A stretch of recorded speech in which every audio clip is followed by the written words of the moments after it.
Well, thanks for inviting me to share a few comments and thoughts with the group. So, good morning to everyone. My name is Jim Boos, and in my introductory stuff, I'll just give a quick overview of Goldmark. The companies, plural companies, it's actually a little confusing. There's actually 3 Goldmark companies. They're all standalone companies, but we're all unified under the same brand and kind of the same infrastructure. There's Goldmark Property Management, which is a big, obviously, property management company that would manage apartments or commercial properties for anyone. If you own a property, you would hire Goldmark Property Management. They now manage about 15,000 apartment units in 5 states and probably 2 million square feet of commercial space in the region.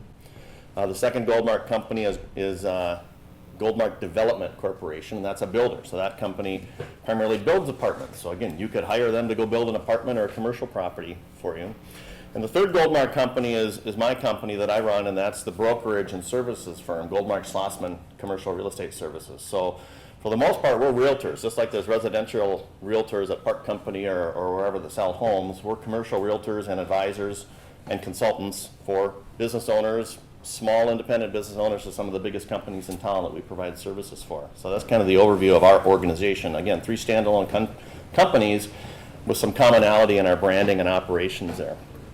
So Harlan talked about 5 key points. I'm much shorter. I'm going to talk about 3 of my philosophies, and then we'll kind of have a little interaction here. But and again, I'm just kind of ad-libbing it a little here. I do a lot of speaking, and I rarely prepare any comments or anything, so this is what you get sometimes. But you know, my key 3 kind of underlying fundamentals for being a manager and a CEO is my people hear me say this all the time. As long as what we're doing or what you, that individual, is doing is legal, ethical, and professional, right? That's pretty obvious. But yet, I think it's so stunning how often we hear leaders emphasize out of their team.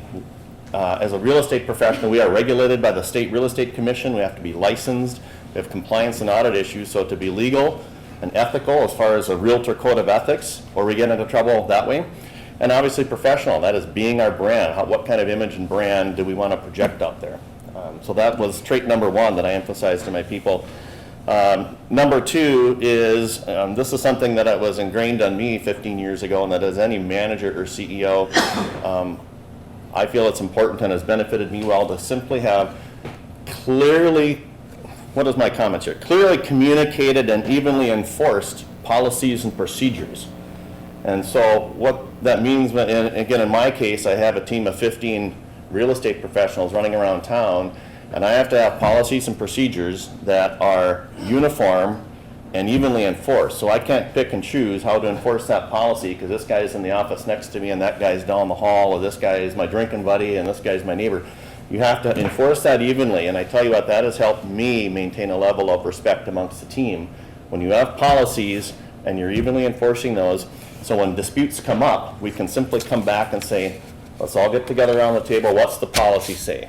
And we all have buy-in then, because everything is clearly communicated and evenly enforced. Again, it's pretty logical, I think, when we sit down and think about it. And the third thing is also pretty obvious. I'm not brilliant when I say these points here, but the third one is another common thing, and that is hire good people, right? Train and mentor them, and get the hell out of the way. Let them go do their thing. I don't hover around people. I'm not a helicopter boss. I do keep an eye on what everyone's doing generally, but we're very careful, or I'm very careful on who I hire and bring onto the team. We have a training and mentoring process, and then get out of their way and let them go do their thing. Again, emphasizing legal, ethical, professional, all those 3 points. So that's it. That's my style. I'm not a genius. I don't think there's anything revolutionary there when I put that out there. But hey, it's worked well in my business. So with that, we're going to start with a subject matter or a question here. Given the success of Goldmark/Schlossman, are there areas that you and your executive team are always still feel like you could grow or that you guys could do better? And how do you convey that and implement that on a daily or weekly basis to the rest of your team and your staff? You know, I think the obvious answer is yes. If I don't think any of us should be at a point where we're at a point where we get complacent or think we can stop learning or stop growing. We should never be plateauing out, as comfortable as we get. You know what, I'm as guilty as anyone. You get in your comfort zone, and it came back to what Harlan said, you should get used to being uncomfortable. Push yourself and get into some uncomfortable areas. As far as our industry growing as an executive team and growing our skills and our knowledge base, Again, yes, absolutely doing it. I think the key areas that probably all of us focus on is technology, always changing and evolving. Now we're all carrying smartphones that are the equivalent of what computers were 10 years ago. On tremendous capabilities on that. As it relates to real estate, we've got all kinds of online tools and databases and information sharing stuff that wasn't there when I started my career 20 years ago. So keeping up with technology is a big thing, and then another thing as far as growing and keeping interacted for me, again, this is a little bit personal to me, is I'm a reader. I don't read a lot of books anymore. I used to read a lot of the books that Harlan is endorsing and writing, but I read a lot of magazines, a lot of online stuff nowadays. Again, the technology has changed. And this is something that people think I'm kind of weird when I say every morning, probably the first hour of my day, including sipping a little coffee at my desk, is I'm reading a lot of newspapers and trade journals. And that's probably what I'm doing until 9 a.m. every day. Fargo Forum, Minneapolis Star-Tribune, Bismarck Tribune, I'm reading.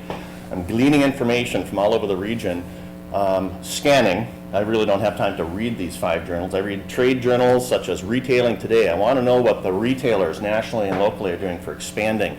So I'm keeping an eye on industry influences. I'm keeping an eye on competitors. And you know what? I probably spend 20, 30 minutes on Facebook every morning. And some people will cringe when you say that. And I say, you know, I'm not that concerned about my cousin's kids' soccer pictures. You know, I scroll past that stuff pretty quick, but I subscribe to a lot of your business sites that you have on Facebook. I like to see what you're posting, your successes, your clients, articles, that type of thing. So that's my long way of answering how do I and my team try to keep relevant, try to keep our skills growing, and to really try to keep connected to the community and our clients and our competitors and our network of professionals like you all, instead of coming in and going through your day with your blinders on, only worrying about your business and your clients and your stresses that are going on that day. I intentionally spend about first hour of my day reading and learning everything I can about what's going on in the community, your businesses, and everywhere. And you know what, it makes it a lot easier to come and shake some hands and go around this room when you can have a certain art of conversation, knowing some commonality with people's business, news, current events, or what's going on in your business. So that's my long-winded answer to that question. Very good. I'm going to mention something that you wouldn't mention, but Jim and I were sitting in his office a few weeks ago when I was trying to butter him up a little bit to get him to do this. And he said I wanted to put together a panel of some big hitters. And Jim says to me, big hitters, I really don't think of Goldmark as one of the big hitters. And he said, I still think of us as this scrappy little real estate company out trying to get the next bid, to win the next job. Yeah. And I think that in itself is what keeps you guys moving forward. It's just, if a company or a CEO ever gets to that point where you see yourself as the biggest hitter in your industry, you're probably staying. Absolutely. I had that conversation a few years ago, and completely my own naivety, someone talked about that question. You guys are so big, and I said, I don't see it that way. I see our real estate team as this scrappy little startup that we're fighting for scraps out there, and we're doing everything we can to get our brand out there, gain clients. And these people were looking at me and said, you guys have signs all over town on every piece of land, every building. You have all the cool clients and the cool buildings. And I said, yeah, but I'm not getting complacent, man. We're still working our ass off, and you still have to have that mentality of fighting for every scrap and not getting complacent. And Jim, when you said you hire the right people, that's always a big question. Whenever I work with it, what would be the 1, 2, or 3 things that you'd say that are an absolute when you're hiring a new agent or bringing someone? You know, what I say is maybe different than other industries, but for me, it's all about drive, motivation, and just that will to succeed. You know, I don't want lazy people. I don't want people who can't talk or communicate. You know, introvert versus extrovert. There's certain jobs that introverts are great for, but not what I'm trying to hire. So I would say I can teach people real estate and how to write a lease and a purchase agreement and how to do that type of thing. But if people don't have a certain personality and drive and teamwork, it's those intangible things that I'll always emphasize that. So Jim, just a follow-up on that. What qualities do you think your company has, or what do you offer that allows you to recruit and retain that top quality talent? You know, that's a good question. That's one of the things I'm proud to say on my team is we really don't have turnover. I've had to let a few people go who didn't meet my expectations of performance, but I think there's a certain family aspect and a teamwork that it's hard to actually write down how do you create a good cohesive team. I don't know how you train that. A certain amount of that is instinctive. We had one of my agents' mother die unexpectedly this week, and everyone who could make it hopped in a car and drove to Sioux Falls because it was like family. And this guy said, my work family is here. I don't know if a lot of other companies do that. I honestly don't know, but we do it. We had someone else's parent died 10 years ago, and we got and rented a van and drove out there because that was the team. That was the family. We didn't, we canceled our agendas that day, and you circle and you're a family. And I think that goes a long ways towards reflecting the longevity of our team, a certain teamwork. Since I've been running the brokerage firm since 2002, there's two things that were instilled in me at that time, and one is we have to have more fun around here. We can't be stuffy. And number two was the teamwork aspect.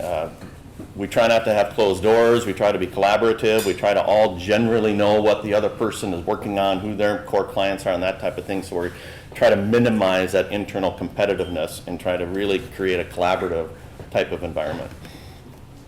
Say, Jim, you're a sales guy. Mm-hmm. I'm a sales guy. So number two really stuck out to me. You said clearly communicating policies and procedures evenly enforced. Mm-hmm.